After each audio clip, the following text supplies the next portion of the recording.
तरबूज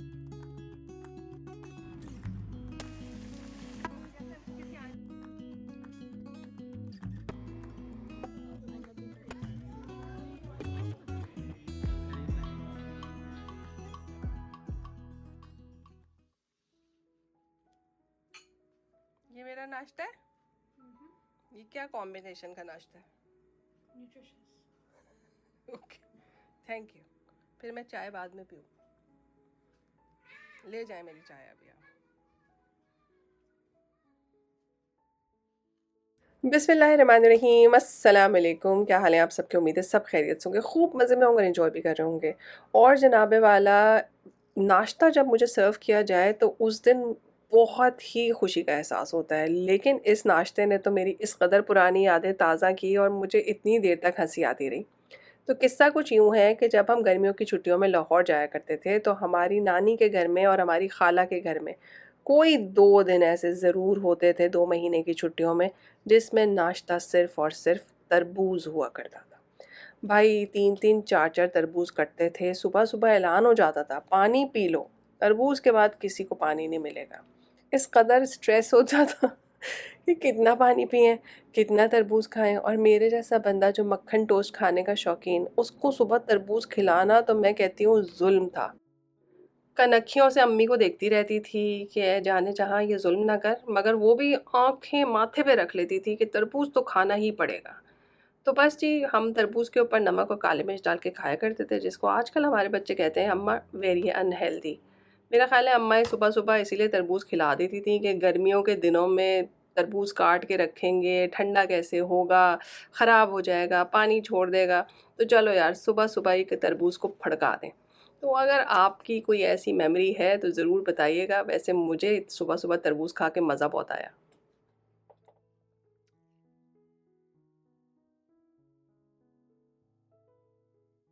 अब मुझे सुबह-सुबह नाश्ता जो दिया गया है, उसके पीछे एक कहानी थी क्योंकि इस सारी की सारी पब्लिक ने सुबह खानी थी बिस्कॉफ कुकी, जो कि उन्हें पता था अम्मा नहीं बना के देंगी। ज़ाहिर है नाश्ते से पहले बेकिंग कौन करता है? लेकिन हमारी औलाद करती है, वो भी छुट्टियों में।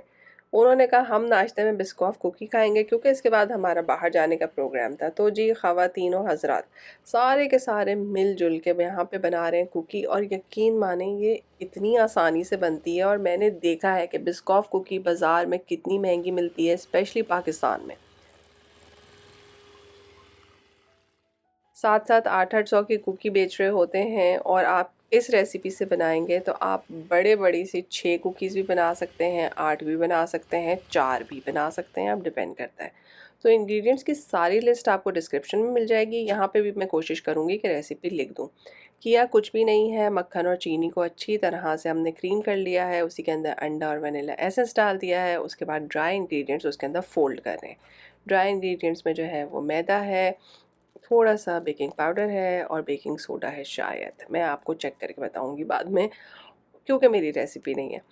और उसके बाद आपने बड़े-बड़े से देखिए कुकीज़ बनाने हैं, हमारे बच्चे तो चाह रहे थे कि हम सिर्फ़ 4 ही कुकीज़ बनाएँ, मैंने कहा बेटा 4 कुकीज़ नहीं बनाइए खुदा के वास्ते, बस ये क्वार्टर कप की मेज़रमेंट से जितने बन जाते हैं बनाएँ। तो इस डो से हमारे 6 कुकीज़ बहुत बड़े-बड़े बने थे। आप चाहें तो इसी डो से जो है वो रेगुलर साइज़ के 12 कुकीज़ भी बना सकते हैं। तो आटे के पेड़े जितना जो है वो कुकी डो था। चलो, यहाँ पर हमने एक एक्सपेरिमेंट किया, 3 को हमने रेफ्रिजरेट करने के लिए रख दिया ताकि खूब ठंडे हो जाएँ और 3 को हमने राइट अवे उसी टाइम पे बेक होने के लिए रख दिया। जिन्हें हमने फ्रिज में रखा था उनको हमने थोड़ा-सा फ्लैट कर दिया, उनके ऊपर डिज़ाइन भी बना दिया।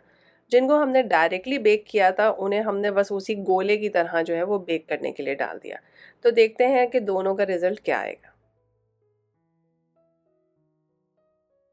और जनाब ये हमारे गोले बेक होके निकल गए हैं, पूरे 18 मिनट में ये बेक हुए थे। ऑब्वियसली हर घर का ओवन टेम्परेचर कहीं न कहीं वेरी करता है, तो ज़रा आप इसको 12-13 मिनट में चेक कर लीजिएगा। और ये जो फ्लैट वाले कुकीज़ हैं, ये हमने 14 से 15 मिनट में बाहर निकाल लिए थे। तो आप देखें दोनों के टेक्सचर में, दोनों की शक्ल में, दोनों के कलर में किस कदर फ़र्क है। तो ये होता है कि कोई डो ठंडा हो और ज़्यादा या कम देर के लिए पकाया जाए तो उसका हमेशा रिज़ल्ट डिफरेंट होता है। ठीक है ना? तो बेकिंग में छोटी-मोटी एक्सपेरिमेंट खुद भी घर में किया करें, इससे भी बहुत कुछ सीखने को मिलता है। अच्छा, वैसे तो ये कुकी अच्छा खासा हेवी ड्यूटी था, लेकिन सिर्फ़ आप लोगों के लिए मैंने शो करने के लिए कि जो बाज़ार में मिलते हैं उसके ऊपर बिस्कॉफ़ लगा के और बिस्कॉफ़ कुकी को ऊपर से क्रम्बल करके डाल देते हैं। तो बस जी, आपको इंतहाई लज़ीज़ मज़ेदार किस्म का कुकी बना के वो ₹1000 का बेच देते हैं, और यही कुकी जो है वो आप घर में इससे कम रकम में बना सकते हैं, और एक भी नहीं, उससे बहुत ज़्यादा।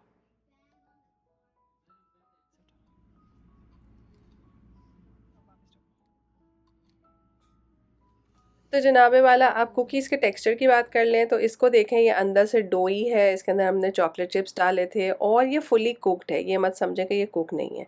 और दूसरे वाला जो है वो क्रंची है, क्रिस्पी है, और उसकी बैक साइड भी आप देखिए। तो अब आपकी चॉइस है, आप दोनों तरह से कुकीज़ बना के ट्राई करना चाहते हैं, इसको ऊपर से सजाना चाहते हैं या नहीं सजाना चाहते, बनाइए। आई एम श्योर ये उसी के उसी वक़्त ख़त्म हो जाएँगे जैसे हमारे घर में फिनिश हो गए।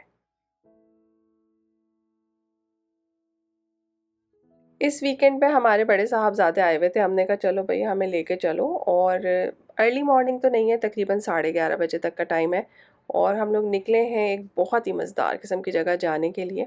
जिस वक़्त हम नए-नए कनाडा आए थे, उस ज़माने में हमने काफ़ी जगह एक्सप्लोर की थी। ज़ाहिर है शौक होता है नई जगह देखने का, तो उसी वक़्त हमने ये सब कुछ भी देखा था। इनफैक्ट जिस वक़्त हम यहाँ पर आए थे तो हमारी नंद आई हुई थी यूएसए से। तो उनको अपने साथ लेकर आए थे, मगर उस दिन इतनी गर्मी थी कि मुझे सीरियसली याद भी नहीं है। मुझे ये पता है कि जगह बहुत अच्छी थी, मुझे बहुत मज़ा आया था, मगर मेमोरी फेड हो गई थी। अच्छा, तो जो बड़े बच्चे थे उन्हें तो फिर कुछ-कुछ याद है, लेकिन हुसैन को तो कुछ भी याद नहीं है, ज़ाहिर है वो वहाँ पे थे ही नहीं, उन्हें पता ही नहीं है कि क्या चीज़ थी। तो उनके लिए टोटल सरप्राइज़ था कि हम जो है वो बटरफ्लाई कंज़र्वेटरी जा रहे हैं, और जब तक हम वहाँ पहुँच नहीं गए, उन्हें नहीं पता चला कि हम कहाँ पहुँचे हैं। तकरीबन 10 साल के बाद मैं इसमें दोबारा दाखिल हुई थी, और इस कदर नॉस्टैल्जिया हुआ मुझे, बिल्कुल सेम टू सेम, कोई चीज़ में कोई फ़र्क नहीं आया। हाँ, हम थोड़े से ज़्यादा अक्लमंद हो गए हैं, उस ज़माने में जो है हम इतने अक्लमंद नहीं थे। यहाँ पे एक रेस्टोरेंट है जहाँ पे आपको खाना-पीना मिल जाता है, लेकिन बहुत सारे लोग जो हैं वो अपना खाना साथ लाते हैं और यहाँ पे बैठ के खाते हैं और चाय-कॉफ़ी ले लेते हैं। और ये देखिए कितने छोटे-छोटे से बच्चे, उन्होंने ज़मीन पे ही लिटाए हुए थे, नीचे कपड़ा बिछा हुआ है, आपको शायद नज़र नहीं आ रहा होगा। और ये पूरा एक बहुत बड़ा ग्रुप आया हुआ था आमिश लोगों का, और इनके साथ बहुत सारे बच्चे थे। और सुबह 10 बजे जो है वो यहाँ पे बग कैचिंग एक एक्टिविटी थी, जिसमें मैं तो इंटरेस्टेड नहीं थी। मैंने कहा मेरे तो किसी बच्चे ने कोई कीड़ा मकोड़ा पकड़ना नहीं है और चीखें अलग मारनी है। तो हम थोड़ी सी देर से ही पहुँचे, और मुझे अच्छा नहीं लगा बिल्कुल। हमारे साथ वाली जो टेबल है, कि मैं उसकी फ़िल्म बनाती या कुछ कैप्चर करती, वहाँ पे लोग 3 बच्चों के साथ आए हुए थे। आप यकीन करें, वो ब्रेड, जैम, बटर, सॉसेजेस, ये सब कुछ डब्बे में बंद करके लाए थे, और उन्होंने वहीं बैठ के अपने बच्चों को सैंडविचेस बना के दिए और उन बच्चों ने खाए। तो जब भी आप तफरी के लिए जाएँगे तो ज़रूरी नहीं है कि आपने बहुत महँगा-महँगा खाना खाना है, क्योंकि अमूमन टिकट्स ही इतने ज़्यादा होते हैं कि खाने पे अगर आप इतने पैसे खर्च करेंगे तो आप for sure out of budget हो जाएँगे। वैसे तो अगर आप खाना चाहें ज़रूर खाएँ, लेकिन मुझे ऐसा लगता है कि इवन आपकी गुंजाइश भी हो, तब भी आपको फ़िज़ूल खर्ची नहीं करनी चाहिए। जहाँ पे आप चीज़ें बचा सकते हैं, ज़रूर बचाएँ। अगर आप बचाएँगे तो शायद आपको ज़रूरत ना हो, मगर जिसको ज़रूरत हो, आप उसकी मदद करने के काबिल ज़रूर हो जाएँगे। ठीक है?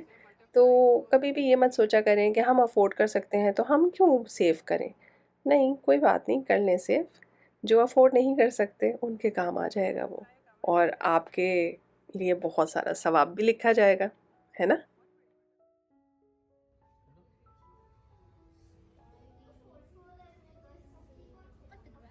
इस पूरे ट्रिप की सबसे मज़ेदार बात ये थी कि हमारे मुन्ने को बिल्कुल एहसास नहीं था कि वो कहाँ पर आया है। वो बार-बार कह रहा था मैं बटरफ्लाई म्यूज़ियम में आया हूँ, यहाँ पे डेड बटरफ्लाइज़ देखूँगा और कीड़े देखूँगा, आप मुझे इसलिए लेकर आई हैं। तो वे बेचारे अपने अंदर इंटरेस्ट पैदा करने की कोशिश तो कर रहे थे, मगर शक्ल पे थोड़ी-थोड़ी सी जो है ना वो डिसअपॉइंटमेंट ज़रूर थी। तो बहरहाल ये स्टिक जैसा कीड़ा देखा, और फिर एक्सोलॉटल। अब इसको कहने लगे हैं, भाई मैं तो सारी उम्र इसको सैलेमेंडर ही कहती रही हूँ, लेकिन अब पता चला है कि इनमें फ़र्क है। तो बस जी इन्होंने ये देखा। उसके बाद हम एक दूसरे पवेलियन में गए। यहाँ पे तो बटरफ्लाइज थी और कीड़े मकोड़े थे, लेकिन जो दूसरी वाली में गए हम, उसमें तो भाई मकड़ियों के भी नाम थे। ये बीबी रोज़ी हैं। अब कहीं से भी रोज़ी तो लग नहीं रही थी, इस कदर ख़तरनाक लग रही थी, मुझे तो समझ नहीं आ रहा था इनका क्या होगा। फिर हम दूसरी तरफ आए तो वहाँ पे भी रोज़ी की कोई रिश्तेदार थी। अच्छा, अंदर जो है वो उन्होंने उनके लिए खाना भी छोड़ा हुआ था। उफ़! यहाँ पे बच्चों ने जो मजमा लगाया कि हम देखेंगे कि ये कैसे खाएगी। इधर मुझे खातून याद आ गई कि जब मैं फ़िश का फ़ूड लेने के लिए गई थी, तो उन्होंने इस तरह के पतंगे एक थैली में पकड़े हुए थे। तो मैंने कहा, आपके पास कौन-सा पेट है? तो उन्होंने कहा, मेरे पास तो स्पाइडर है। तो मुझे इस कदर घबराहट हुई, स्पाइडर है इनके पास और उसको वो लाइव कीड़े देती हैं खाने के लिए। तो बस जी ये वही है आपके सामने, लेकिन ये इस कदर बेहोश बदमस्त सो रही थी, अल्हम्दुलिल्लाह ये उठी ही नहीं अपना खाना खाने के लिए। मैंने लाख-लाख शुक्र अदा किया, क्योंकि फिर वो मैं तो ना देख पाती।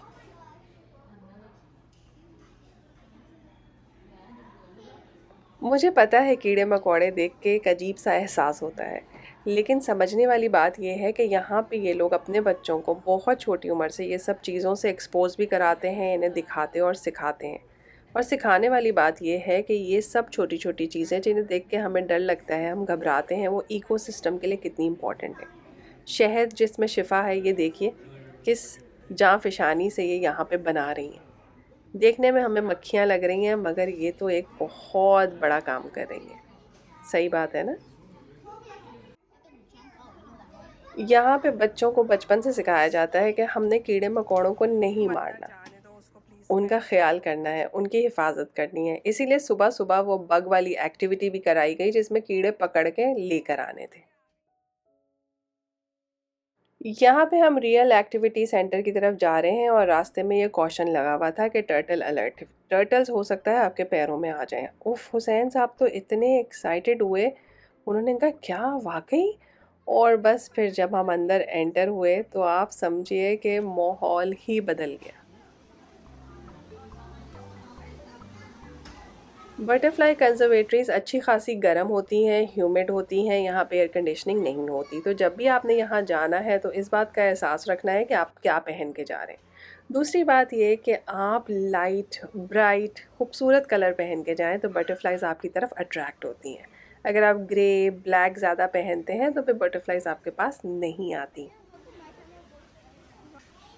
उम्मीद है अभी तक आपको अंदाज़ा हो गया होगा कि हम एक ऐसी जगह पे दाखिल हो गए हैं कि जो पूरी शीशों से कवर्ड है और उसके अंदर बेहद बेशुमार तितलियां हैं और दूसरे कीड़े मकोड़े भी हो सकते हैं, मगर मेजॉरिटी आपके पास तितलियां हैं और छोटे छोटे से बर्ड्स हैं। ये तितलियां फ्रीली हर जगह पे उड़ रही हैं, ये आपके ऊपर बैठ जाती हैं, आपके स्कार्फ के साथ लटक जाती हैं और अपनी मर्ज़ी से बैठी रहती हैं जब तक इनका दिल चाहे।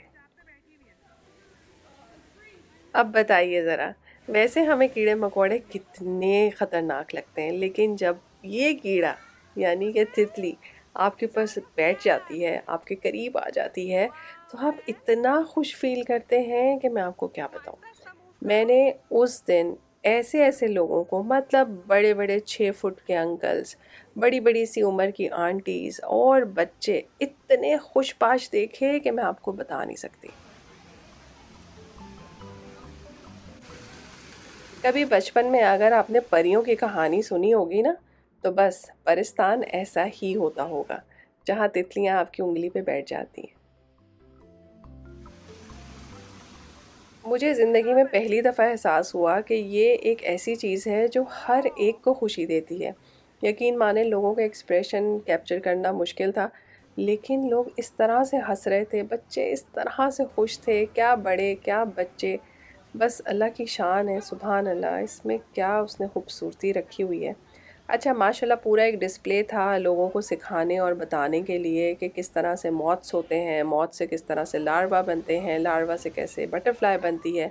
और यहाँ पे लाइव एक्शन हो रहा था। यहाँ पे कुछ कीड़े थे, बीटल्स थे, जिसमें बच्चे हाथ डाल रहे थे। खैर मैंने अपने बच्चों से कहा, मेहरबानी तुम्हारी, तुम लोग इसमें हाथ ना डालना, मुझे इनसे लग रहा है डर।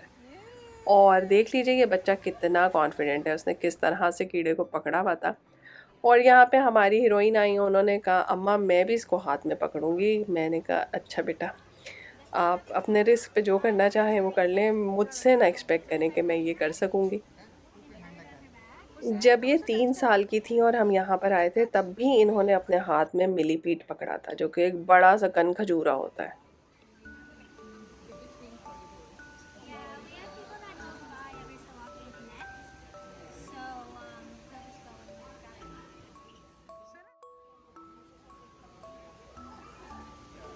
हुसैन हाथ लगाओ, अच्छा करीब आ जाओ।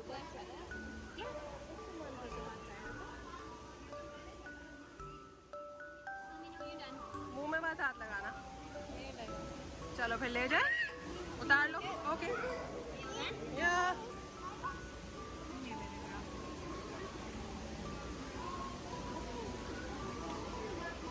You know. बिल्कुल मत घबराएं, इसके बाद कम से कम 10 दफ़ा जो है वो उनके हाथ सैनिटाइज कराए गए और हुसैन साहब ने शुक्र अदा किया कि वो सुबह बग कैचिंग एक्टिविटी में नहीं आए। मुझे पता था कि वो बिल्कुल ये काम नहीं कर सकेगा।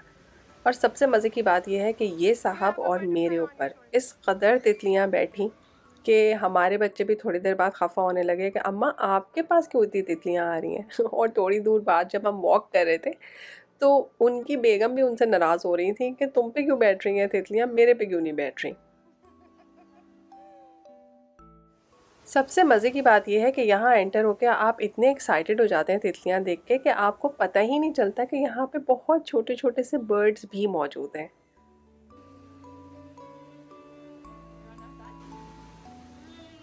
ये ज़रूर हुआ कि हमें कहीं पे भी टर्टल नहीं नज़र आया पैरों में चलता हुआ। हाँ, अलबत्ता इस पानी के अंदर ज़रूर बहुत सारी मछलियाँ भी थीं और टर्टल्स भी थे। होपफुली आपको भी नज़र आ जाएंगे। तो ये शायद निकल के आ जाते होंगे रास्ते में, लेकिन उस दिन हमारे पैर के पास टर्टल तो नहीं आया, मगर देखिए क्या चीज़ आई।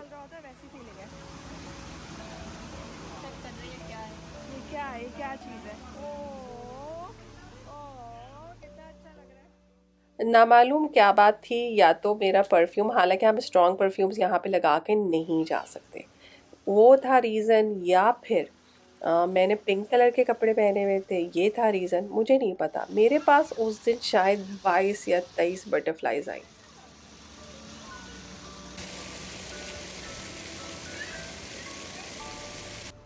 हमारी शहज़ादी ने बहुत कोशिश की कि कोई बटरफ्लाई उन तक आ जाए, क्योंकि हम इन बटरफ्लाइज को टच नहीं कर सकते। अगर आपने बचपन में कभी तितली पकड़ी है तो आपको पता होगा कि इनके विंग्स पे जो है वो एक पाउडर जैसे सब्सटेंस होता है। अगर आप इनको पकड़ते हैं तो उसके बाद उनके लिए उड़ना मुश्किल हो जाता है। तो बटरफ्लाइज को हाथ आपने बिल्कुल भी नहीं लगाना है, वो अपनी फ्री विल से आएंगी, आपके ऊपर बैठेंगी अगर आपको पसंद करेंगी तो। अदरवाइज़ आप उन्हें देख देख के खुश हों। यहाँ पर तो मेरे ऊपर तकरीबन 4 या 5 बटरफ्लाइज़ एक साथ बैठी हुई थी। इवन एक अंकल यहाँ से जाते हुए कह के चले गए कि मुझे लगता है कि आपको बहुत पसंद कर रही हैं ये। तो मुझे इतनी हँसी आई। मैंने कहा ये अंकल भी बिल्कुल मेरे बच्चों की तरह बिहेव कर रहे हैं। एक मज़ेदार चीज़ जो आप नोट करेंगे कि सारी बटरफ्लाइज़ बैक साइड से ऐसी होती हैं। जब ये पर खोलेंगी तो हर बटरफ्लाई अंदर से मुख्तलिफ रंग की है, लेकिन जब ये बैठ जाती हैं कुछ खाने पीने के लिए, तो उस टाइम पे जो है उनका सबका कलर ब्राउन होता है। और ये देखें, हमने दोबारा एक चक्कर लगाया, दोबारा से हमने बीटल देखे, हाथ लगाने की हिम्मत नहीं हुई।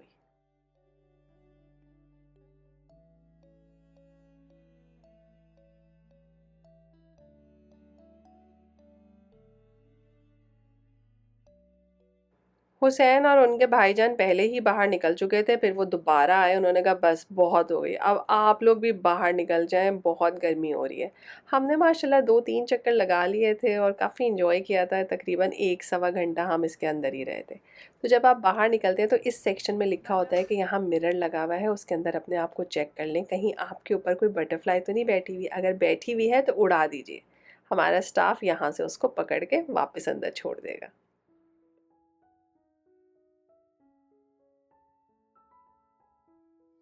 और एग्ज़िट डोर डायरेक्ट खुलता ही कस्टम पे है, यानी कि जगह टैक्स जहाँ पे लगता है। आपको इस शॉप में से गुज़र के ही बाहर जाना है, और अगर आपके साथ बच्चे हैं तो वो ज़ाहिर है लटक जाएँगे हर चीज़ के ऊपर। अल्हम्दुलिल्लाह मेरे बच्चे जो हैं वो अक्लमंद भी हैं, और थोड़े बड़े भी हो गए हैं, और छोटे भी जो हैं वो ज़्यादा शौकीन मिजाज हैं नहीं चीज़ों के, तो स्टफ़ीज़ और इस तरह की चीज़ों में तो उनका ध्यान नहीं गया। हाँ, ये बटरफ्लाई हम लेने में इंटरेस्टेड थे, मगर ये बहुत महंगी थी, $100 का ऑलमोस्ट हमें फ्रेम पड़ता, तो हमने कहा नहीं, हम इतना महंगा जो है वो सोवेनियर नहीं ले जा सकते। अच्छा, मज़े की बात ये है कि इनके पास कोई अच्छे फ्रिज मैग्नेट्स भी नहीं थे, वरना मैं कहीं भी जाऊँ तो मैं अपने लिए फ्रिज मैग्नेट ले लेती हूँ। तो इसमें मुझे मज़ा ही नहीं आ रहा था। $15 $16 का उन्होंने मैग्नेट लगाया हुआ था, और इसमें से कोई एक भी मज़े का नहीं था। तो फाइनली हमें ये प्लेट्स दिखी। देखें कितने मज़े-मज़े की प्लेट्स हैं, और ये $5 ईच थी। तो हमने ये दोनों ले ली हैं। और ये स्नेक जो है, मेरा बड़ा बेटा कह रहा था कि अम्मा, जब मैं छोटा था तो मैं यहाँ से ये स्नेक ख़रीद के लेके गया था। लेकिन हमारे छोटे वाले ने कहा, ई हमें नहीं पसंद आया, मैं नहीं लूँगा ये स्नेक। अब जो चीज़ें मैं आपको दिखा रही हूँ, उनको देख के तो मुझे भी घबराहट हुई। बाकायदा झींगर जिन्हें कहते हैं, क्रिकेट, वो डब्बे में पैक मिल रहे थे। ये लॉलीपॉप है जिसके अंदर रियल डेड स्कॉर्पियो है। इसी तरह से एक और लॉलीपॉप था जिसके अंदर वर्म्स थे। और ये रियल स्कॉर्पियन सकर्स थे। इसी तरह से ब्लूबेरी और डिफरेंट फ्लेवर में थे, मगर हर एक के अंदर एक कीड़ा था। मुझे यकीन नहीं आ रहा था, क्या कोई सचमुच ये खाता है? तो हमारे बच्चे हंस रहे थे, कहते मामा आपको कुछ पता नहीं है, लोग ये खाते हैं। ओके फ़ाइन, ये मेरे लिए इनफ था। मैंने कहा इसके बाद अब मैं शायद मज़ीद कुछ ना देख पाऊँगी। हुसैन साहब ने फाइनली अपने लिए एक टॉय पसंद कर लिया, जो कि बड़ा ही मज़ेदार किस्म का टॉय है। उसका डेमोंस्ट्रेशन मैं आपको आगे करके दिखाती हूँ। आपको भी देख के बहुत फ़न लगेगा। तो बस ये यहाँ से बाहर आ जाएँ तो टोटल ये एक्टिविटी है। यहाँ पे कॉरिडोर है जिसमें बहुत सारी बटरफ्लाइज़ बहुत खूबसूरत तरीके से उन्होंने फ्रेम करके लगाई हुई हैं। देखने में बहुत प्यारी लग रही थी। और अगेन इनके बारे में, इनके लाइफ साइकिल के बारे में बहुत डिटेल है। और ये देखिए ज़रा, ये मैग्नीफाइंग ग्लास है, और इससे आप कितने खूबसूरत बटरफ्लाई के कलर्स देख सकते हैं, डिज़ाइन देख सकते हैं। है ना मज़े की चीज़?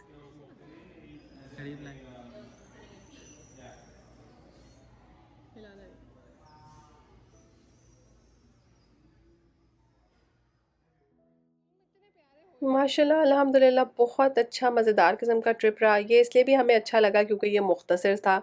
लाइन सफ़ारी की तरह पूरे दिन की एक्टिविटी नहीं थी। अराउंड 2.5 घंटे के अंदर, 2.5 से 3 घंटे के अंदर आप सब कुछ 4-4 5-5 दफ़ा देख के फ़ारिग हो जाते।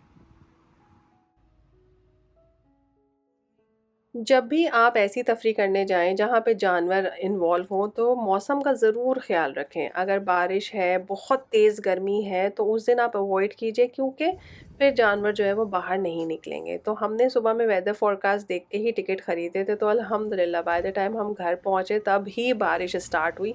उससे पहले हमारे ट्रिप पे कोई असर नहीं पड़ा, अल्हम्दुलिल्लाह। फ्रेंड्स के ग्रुप में प्रोग्राम था कि शाम में कहीं पार्क में बैठेंगे, लेकिन इस कदर धुआंधार बारिश देख के तो मुझे पता चल गया कि अब कोई प्रोग्राम नहीं हो सकता। तो बस हमने थोड़ा रिलैक्स किया और सोने चले गए।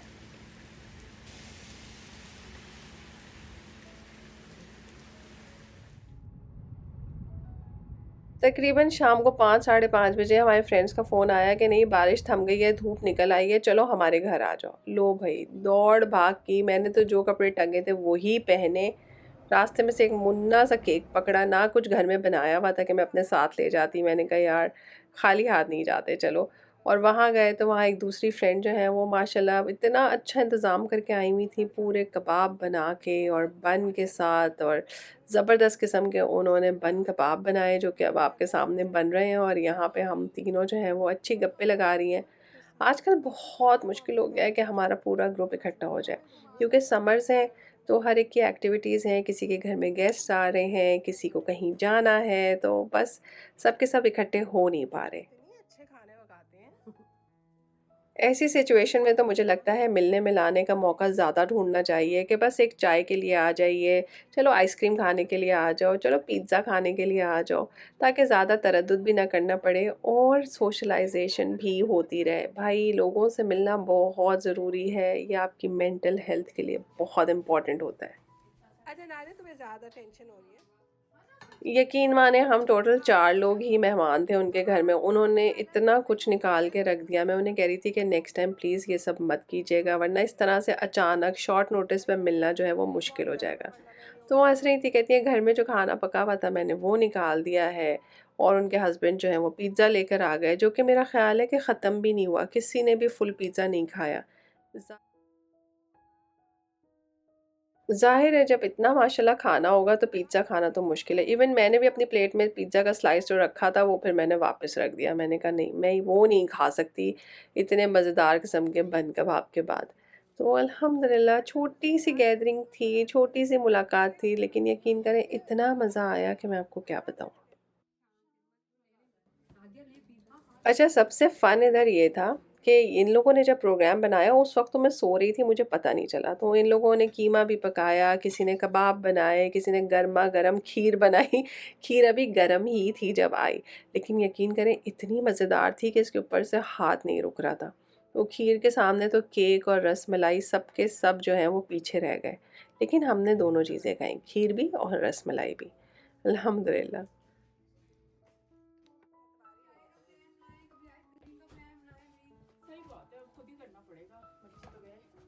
तुम बस बख्श दो इस बात को, बच्चे तो गए, उन्होंने जाना ही है, खैर से हम भी तो गए हैं, किसी के बच्चे हैं हम भी।